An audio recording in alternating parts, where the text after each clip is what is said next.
السلام عليكم ورحمة الله. أهلا بكم يا أحلى وأغلى وأجمل متابعين ومشتركين مطبخ ماجي وجوجو. أهلا بكم في فيديو جديد. فيديو النهاردة بتاعنا إزاي أنا أجيب المصحف هدية من الحرم المكي. أوكي، عشان نعرف إزاي جبنا المصحف من الحرم المكي ومكانه. خليكم معايا. أجدع عبد الرازق، مطبخ ماجي وجوجو، ويلا نبدأ.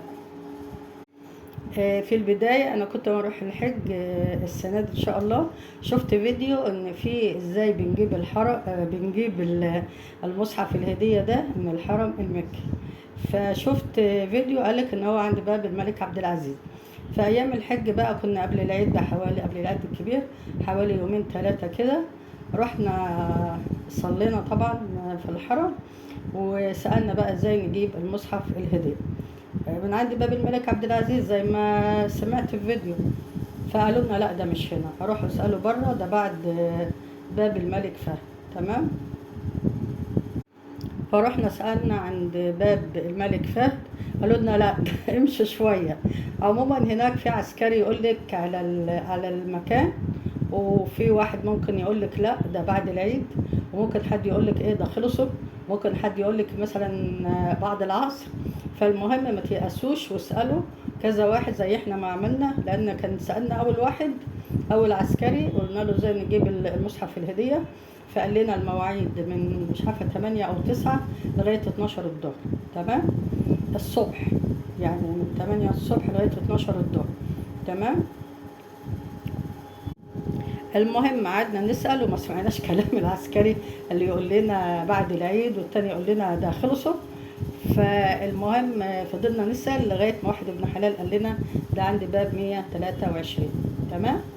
سألنا على الباب بتاع 123، بس هتمشوا شوية حلوين يعني، اللي هو من بعد باب الملك عبد العزيز. آه، فالمهم سألنا برضو العسكري قال لنا رايحين فين، قلنا رايحين نجيب المصحف الهدية. فدلنا يعني، كان شيخ قاعد قدامه ترابيزة كبيرة قدامها مصاحف كتير ما شاء الله. فادانا كل واحد مصحف هدية، لكل فرد مصحف واحد هدية. تمام.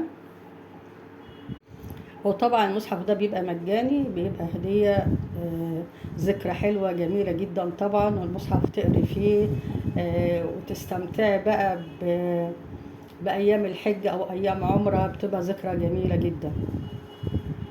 عندي اهو شكل المصحف اهو.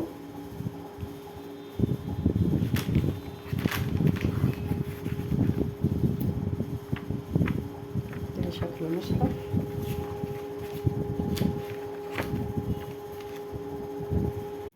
وهنا كاتبين في المصحف: وقف لله تعالى من خادم الحرمين الشريفين الملك سليمان ابن عبد العزيز آل سعود، ولا يجوز بيعه.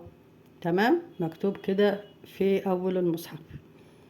المصحف ده بيبقى هدية، وإن شاء الله أي حد رايح عمرة الأيام دي يروح يجيبه من عند باب 123 في الحرم المكي.